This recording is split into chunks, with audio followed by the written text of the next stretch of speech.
Chapter 12. Alice's Evidence. "Here!" cried Alice, quite forgetting in the flurry of the moment how large she had grown in the last few minutes, and she jumped up in such a hurry that she tipped over the jury box with the edge of her skirt, upsetting all the jurymen on to the heads of the crowd below, and there they lay sprawling about, reminding her very much of a globe of goldfish she had accidentally upset the week before. "Oh, I beg your pardon," she exclaimed in a tone of great dismay, and began picking them up again as quickly as she could, for the accident of the goldfish kept running in her head, and she had a vague sort of idea that they must be collected at once and put back into the jury box, or they would die. "The trial cannot proceed," said the king in a very grave voice, "until all the jurymen are back in their proper places all," he repeated with great emphasis, looking hard at Alice as he said so. Alice looked at the jury box, and saw that, in her haste, she had put the lizard in head downwards, and the poor little thing was waving its tail about in a melancholy way, being quite unable to move. She soon got it out again, and put it right. "Not that it signifies much," she said to herself. "I should think it would be quite as much use in the trial one way up as the other." As soon as the jury had a little recovered from the shock of being upset, and their slates and pencils had been found and handed back to them, they set to work very diligently to write out a history of the accident, all except the lizard, who seemed too much overcome to do anything but sit with its mouth open, gazing up into the roof of the court. "What do you know about this business?" the king said to Alice. "Nothing," said Alice. "Nothing whatever," persisted the king. "Nothing whatever," said Alice. "That's very important," the king said, turning to the jury. They were just beginning to write this down on their slates, when the White Rabbit interrupted. "Unimportant, Your Majesty means, of course," he said in a very respectful tone, but frowning and making faces at him as he spoke. "Unimportant, of course, I meant," the king hastily said, and went on to himself in an undertone, "Important, unimportant, unimportant, important," as if he were trying which word sounded best. Some of the jury wrote it down important, and some unimportant. Alice could see this, as she was near enough to look over their slates. "But it doesn't matter a bit," she thought to herself. At this moment the king, who had been for some time busily writing in his note-book, cackled out silence, and read out from his book, Rule 42. "All persons more than a mile high to leave the court." Everybody looked at Alice. "I'm not a mile high," said Alice. "You are," said the king. "Nearly 2 miles high," added the queen. "Well, I shan't go, at any rate," said Alice. "Besides, that's not a regular rule. You invented it just now." "It's the oldest rule in the book," said the king. "Then it ought to be number 1," said Alice. The king turned pale, and shut his note-book hastily. "Consider your verdict," he said to the jury in a low, trembling voice. "There's more evidence to come yet, please your Majesty," said the White Rabbit, jumping up in a great hurry. "This paper has just been picked up." "What's in it?" said the queen. "I haven't opened it yet," said the White Rabbit, "but it seems to be a letter, written by the prisoner to somebody." "It must have been that," said the king, unless it was written to nobody, which isn't usual, you know." "Who is it directed to?" said one of the jurymen. "It isn't directed at all," said the White Rabbit. "In fact, there's nothing written on the outside." He unfolded the paper as he spoke, and added, "It isn't a letter. After all, it's a set of verses." "Are they in the prisoner's handwriting?" asked another of the jurymen. "No, they're not," said the White Rabbit, "and that's the queerest thing about it." The jury all looked puzzled. "He must have imitated somebody else's hand," said the king. The jury all brightened up again.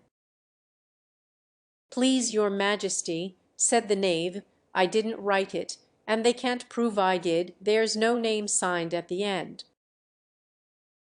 "If you didn't sign it," said the king, "that only makes the matter worse. You must have meant some mischief, or else you'd have signed your name like an honest man." There was a general clapping of hands at this. It was the first really clever thing the king had said that day. "That proves his guilt," said the queen. "It proves nothing of the sort," said Alice. "Why, you don't even know what they're about." "Read them," said the king. The White Rabbit put on his spectacles. "Where shall I begin, please your Majesty?" he asked.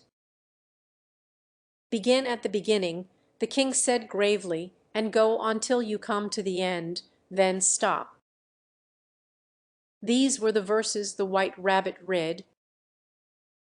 "They told me you had been to her, and mentioned me to him. She gave me a good character, but said I could not swim.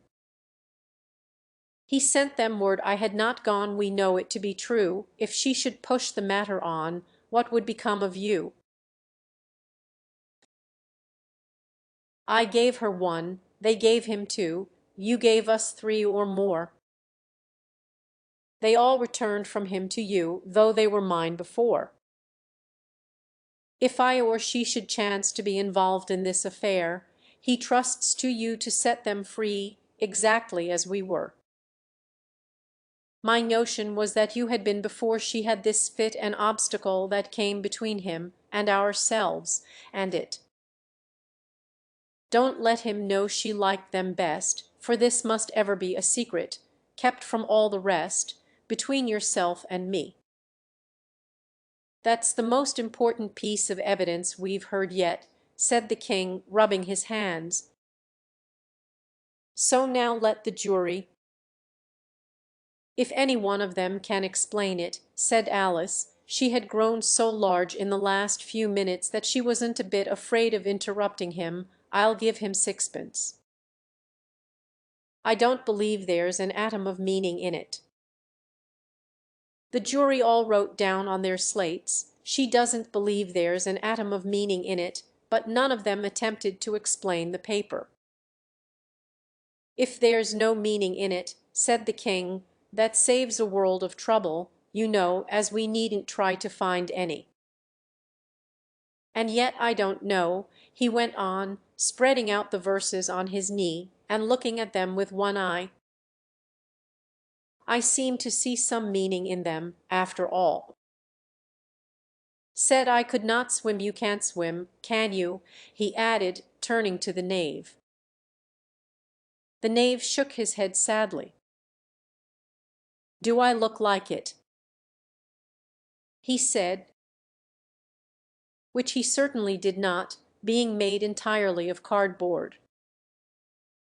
"All right, so far," said the king, and he went on muttering over the verses to himself. "We know it to be true. That's the jury, of course. I gave her one, they gave him two. Why, that must be what he did with the tarts, you know.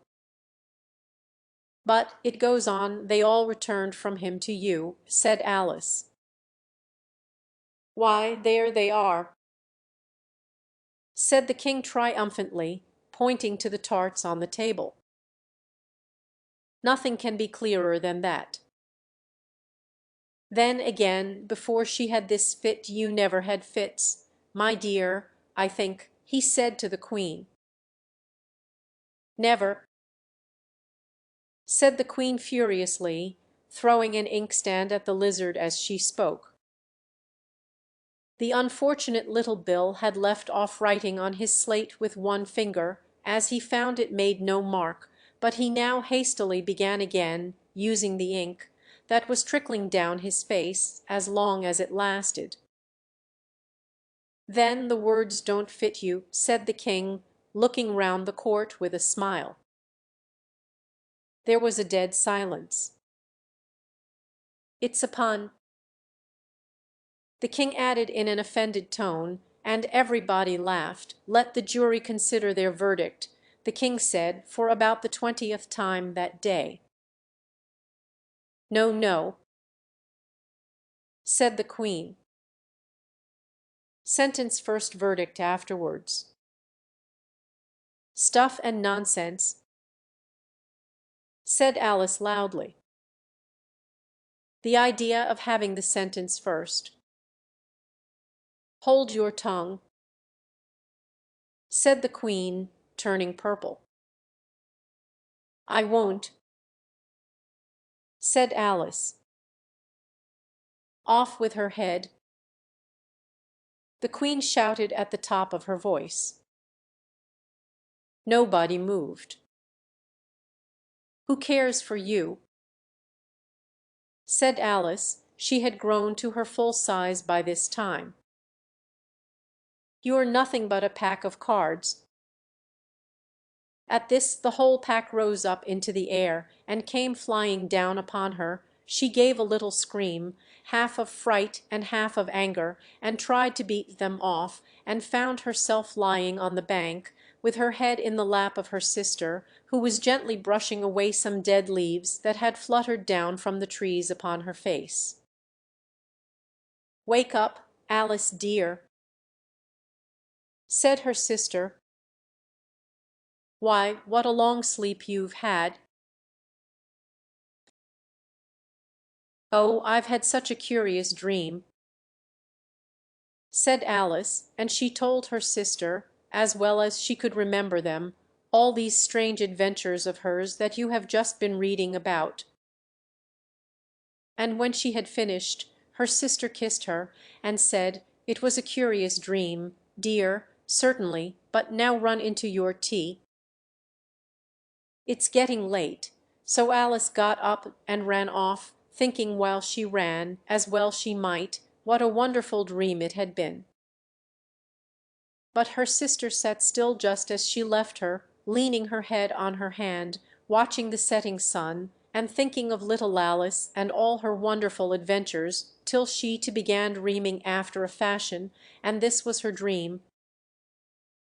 First she dreamed of little Alice herself, and once again the tiny hands were clasped upon her knee, and the bright eager eyes were looking up into hers. She could hear the very tones of her voice, and see that queer little toss of her head to keep back the wandering hair that would always get into her eyes, and still as she listened, or seemed to listen, the whole place around her became alive with the strange creatures of her little sister's dream.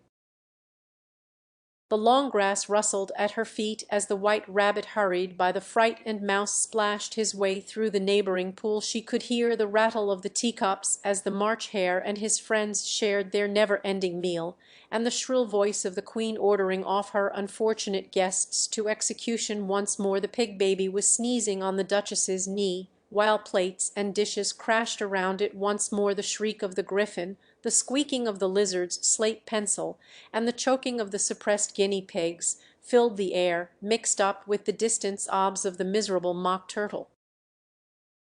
So she sat on, with closed eyes, and half believed herself in Wonderland, though she knew she had but to open them again, and all would change to dull reality, the grass would be only rustling in the wind, and the pool rippling to the waving of the reeds, the rattling teacups would change to tinkling sheep bells, and the queen's shrill cries to the voice of the shepherd boy, and the sneeze of the baby, the shriek of the griffin, and all the other queer noises, would change, she knew, to the confused clamour of the busy farm-yard, while the lowing of the cattle in the distance would take the place of the mock turtle's heavy sobs.